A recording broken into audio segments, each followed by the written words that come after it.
Hey guys, I've been getting a lot of questions lately about builds, armors, and skills. It got me thinking to put this video together.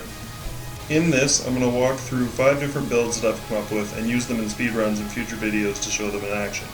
I'll be using 5 different hammers in this video. The element on them is arbitrary. I'm just using them as an example to show the different set skills and Gogma bonuses independently. You'll end up using whatever element matches for the hunt that you're on. Starting off, I'll show the meta hammer that I've tweaked to my liking. Normally you would see 1 EX sharpness and everything else being attack. I've set mine up with 1 EX affinity, which allows me to drop a point of weakness exploit for a point of burst. The affinity is going to balance out here, not taking the wounds into consideration, and I found that 1 point of burst makes a significant difference versus using the full weakness exploit and having all the bonuses being at attack. On this set, you'll want to roll Gore Tyranny and the Lord's Soul on your weapon. This will work with the Gore Waist and the Dahad chest and leg pieces. Gore's Tyranny gives you plus 10% affinity, and when it's combined with the same level 3 skill, it becomes plus 25%. Lord's Soul gives you a plus 5% attack bonus and the Gut skill, which lets you survive 1 big hit per hunt. This skill comes from wearing 3 pieces of Arch-Tempered monster armor.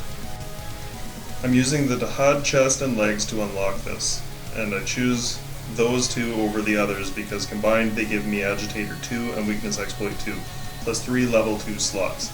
Unfortunately, the Jin set bonus doesn't really benefit the hammer.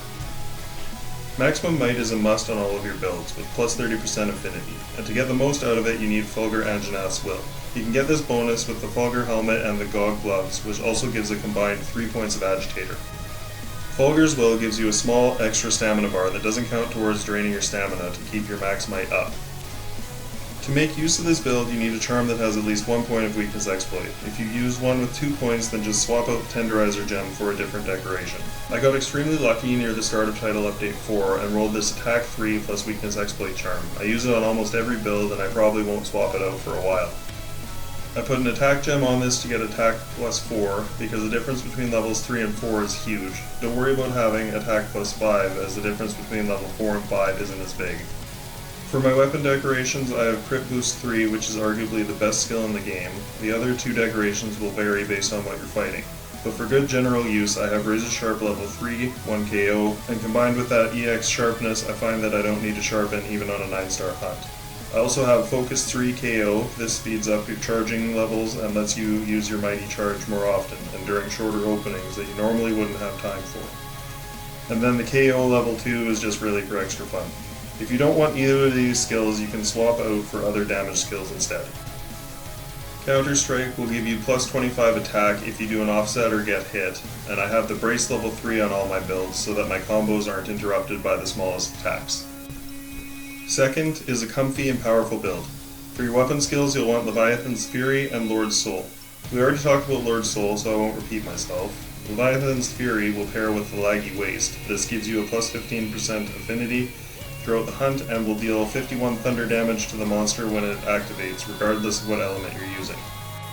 You'll want to get this on a weapon you've made with affinity pieces to get 15% affinity. The Gog bonuses you want are 1 EX sharpness and the rest attack. We'll use the Fulgur head, Dahad chest and legs, and Gog arms for the same reasons as before. The big difference in this build is that it has room to slot in earplugs and destroyer. The earplugs give you more time to do big combos while the monster is roaring, and the destroyer helps with part break topples. I also put a couple of points of enduring to keep the item buffs up longer. For this, all you need is a talisman with 1 weakness exploit. The weapon decorations are going to be the same as before. The third build is extremely powerful, but only for a short time.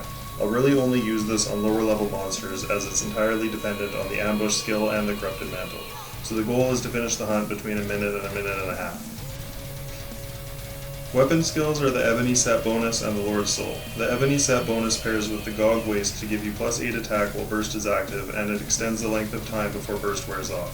You'll want to set up your weapon like this to give you 20% affinity, and as much attack as you can. I still put EX sharpness on here so that I can drop the Razor Sharp from the decorations. I also use the Gog Waist and Gloves for Gogma Apocalypse, which gives a plus 20% plus 20 bonus to element.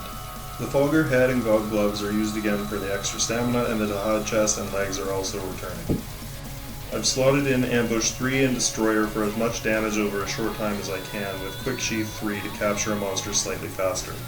Weapon decorations are critical 3, element KO, and focus KO. I haven't seen much of a difference when comparing the critical element to the element 3 decorations, and the talisman needs to be at least 1 point of weakness exploit. I use this 4th build to practice against monsters giving me a hard time. This armor helps keep you alive while learning a monster's moveset without having to stop to heal. On your weapon you'll want to have the Guardian Arkveld bonus and Lord Soul.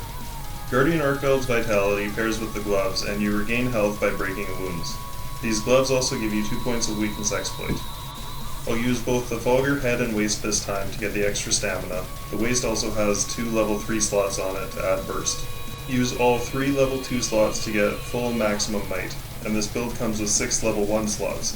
Here I use 3 bleed resist and 3 brace. I was using this on 9-star Seregios. Feel free to use whatever level 1 skills you want. The Dahad chest and legs are used again for the Agitator, Weakness Exploit, and Lord Soul. The talisman on this build needs at least 1 point of Agitator or Weakness Exploit, and then slot in the other one as a gem. And your weapon decorations are the same: Critical Boost, Razor Sharp KO, and Focus KO. And last I have 4-piece Gog, 1-piece Numinous. This build will also help you stay alive and matches up well against monsters with high elemental weakness. Here you want the Fulgur skill on your weapon to pair with the gloves, and the secondary skill doesn't really matter because there isn't enough options to unlock it here. Zoshia Pulse pairs with the Gog head and the Numinous chest to keep steadily recovering your HP. This plays into the full peak performance of this build. The 4-piece Gog gives you level 2 Gogm Apocalypse, the 30% plus 40% bonus to element when the monster is enraged. During this time you also gain a protective barrier which prevents you from taking a set amount of damage for over 2 minutes. This build doesn't have 100% affinity, so either roll for more affinity on your weapon, use Critical Eye, or the Corrupted Mantle to get there. You get a bunch of level 1 slots. You can use whatever you like for this, but my recommendation is what's on screen. If you can maintain your full health bar, this build will work quite well. The talisman needs 1 point of Agitator or Weakness Exploit and then slot in the other. The weapon decorations are Crit Boost, Element KO, and Focus KO, or you can swap out Focus KO for Critical Element KO for extra damage. Since Title Update 4 released, I've been experimenting with different build ideas, and these are the best I've used so far. I'd probably say that the number 2 build is the best general purpose build on this list. All of these work quite well with any mantle, but the Corrupted Mantle is my favorite. If you made it this far in the video, thanks for watching. Let me know what you like or don't like about these builds if you try them out, or share your own builds and ideas in the comments.